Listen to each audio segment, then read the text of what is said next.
Hey, what's happening, y'all, man? I'm gonna try wearing like a green shirt more often. I don't know if y'all like this way or not, but hey, it's Rico from Street Scores. We have to talk about two things. Daron Payne's fifth-year option being picked up. Just a quick analysis of that. I'm gonna give y'all some random stats about Daron Payne that shows exactly how great he really is, how ridiculously underrated he is, and then also we have to talk about Davis Mills being a potential target for Washington.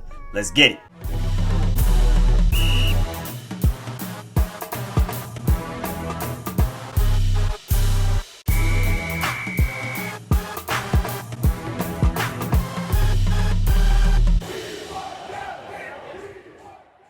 Alright, so first of all, because I feel like this news is far more important, Washington has officially exercised the option on Daron Payne's fifth year. He now has a guaranteed salary of $8.529 million for the 2022 season. Now, I know he's happy because he was a $2.6 million cap hit his rookie season 2018 when we drafted him.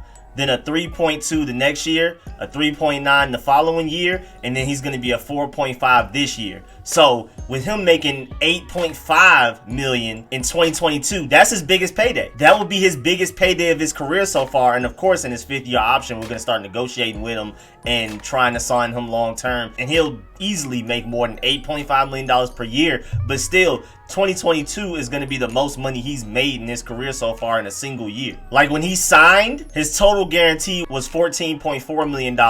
Now he's going to get $8.5 million totally guaranteed 2022. So, man, I know he's having the time of his life today. I mean, it's a celebration. Don't be surprised if you start seeing clips of him, like, if he didn't already, buying his parents a house and things like that, because this is the most money he's getting. This is the most guaranteed money he's going to get in his career so far. So if I were him, you know, saying buy my parents something nice, buy myself something nice as well, whoever else I really care about. But of course, I would highly suggest to invest most of it and of course save some. And as y'all know, last year we exercised the same sort of option on Jonathan Allen's contract. He's in his fifth year going into this season. So it's going to be interesting in seeing how we figure out how to sign him long term. But we're talking about Daron Payne right now because we know Chase Young is going to come up even later down the line. But I feel like Daron Payne is drastically underrated. Since he was picked 13th overall in the 2018 draft, he has started 41 of the 47 regular season games that they played since, which is great. I mean, you would love for somebody to be there every time, but that's still really good, especially with those injury bugs we had when he was here, man. When he first got here, he was in the middle of it. And in those 41 starts, he has 166 tackles, 10 sacks, an interception, 4 forced fumbles, and 2 fumble recoveries. And this is an interior defensive lineman. We're not even talking about an edge rusher. And I still feel like he hasn't even reached his potential yet. I still think he has room to get better. And just last year alone, he had 27 total tackles, 7 tackles for loss, 3 sacks, 3 forced fumbles, 1 recovery, 1 interception, and 4 pass defenses. That's like his thing too. Batting the ball down at the line of scrimmage, that is his thing. That's one of my favorite parts of his game because that's just not something a lot of defensive linemen do, especially at such a high success rate like him. He was literally the king of it on this team until Montez Sweat in that Cowboys game did the same thing, but also caught his own interception that he batted up and ran it for a touchdown. But I still think Daron Payne has the crown. He hasn't had a high moment like that, but he's been far more consistent with it. But y'all know me, man. Those are the easy stats. Let's get to the more advanced and impressive stats. First of all, Daron Payne has 86 run stops since he entered the league in 2018. And that's ranked second amongst defensive linemen since he was drafted. Second. So, I mean, you could technically say statistically Daron Payne is the second best run stopper in the NFL since he's been drafted. Also, last year, amongst interior defensive linemen, Daron Payne led the league in run stops with 33. Second place was Jonathan Allen with 30. That is wild. That is crazy that they're literally the top 2 in run stops. But they also pass rush fairly well. Like him and Jonathan Allen are beasts in the middle. The fact that Chase Young and Montez Sweat are also on that same defensive line is just ridiculous. So I'm excited to see what Daron Payne will do next year. I mean, he's gonna be on another contract year next year, 2022. And you know, guys usually play their hearts out to earn that big time money the last year of their deal. So I'm expecting greatness out of Daron Payne this year, of course, because he's just a great player. But I know 2022, he's gonna be playing with that extra chip on his shoulder. Like, I gotta go get that big bag 2023 and beyond. And who knows, maybe we re-sign him to a long-term extension before we even get to that point.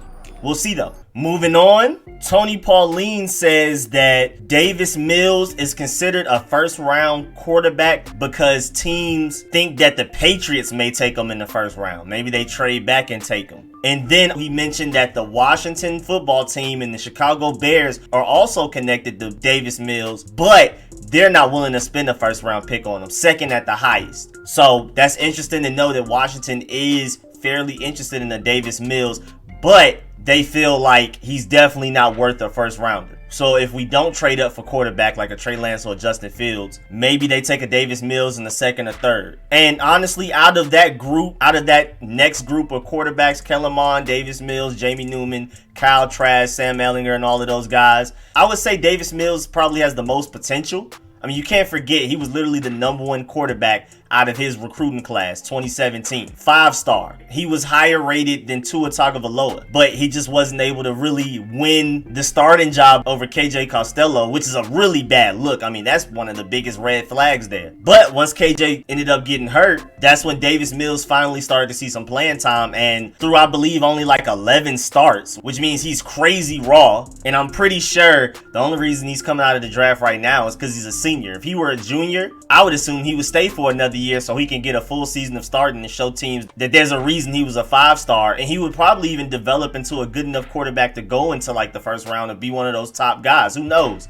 But as of right now, he's a very raw guy with a lot of potential, a lot of traits. And for me, if I'm gonna take any of these later guys, I would take the guy with the higher ceiling because he's a developmental project anyway.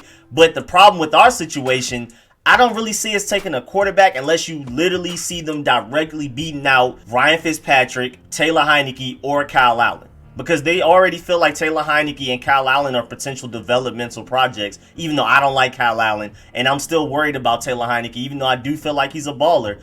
I'm not sure what he's going to do once defense is actually game plan towards him. And most importantly, I'm not entirely sure of how durable he is. But either way, whoever you bring in is going to have to beat out one of those guys. And also, they've been talking about Steven Montez a lot and potentially trying to see if he can play like a Taysom Hill-like role, maybe. And the main reason that he's still here is because they felt like he didn't get an honest chance last year. They wanted to see him in the preseason. We didn't have a preseason, so they want to at least give him this training camp and preseason to get a good look at him before they make a decision on whether or not to cut him. Now, he may just be like a practice squad guy, but even then, if you draft a Davis Mills, Kellen Mond, Jamie Newman, any of these guys, Kyle Trask, who we've been connected to, you have to look at it as they are going to have to beat out one of those guys. More than likely Kyle Allen. He's only on an $800,000 contract, which shows how much they really prioritize him anyway. Even Taylor Heinicke is making $2 million a year, so it's not like he just has a guaranteed roster spot either. But still, at least with Davis Mills, you can be like, well, he's this raw guy, crazy natural talent that we can develop behind a Ryan Fitzpatrick and Taylor Heinicke. For me, Kellen Mond, even though the team around him was usually worse than the team he was going against, still is a guy that like knows how to isolate the quarterback from the team around him and the team that he's going against.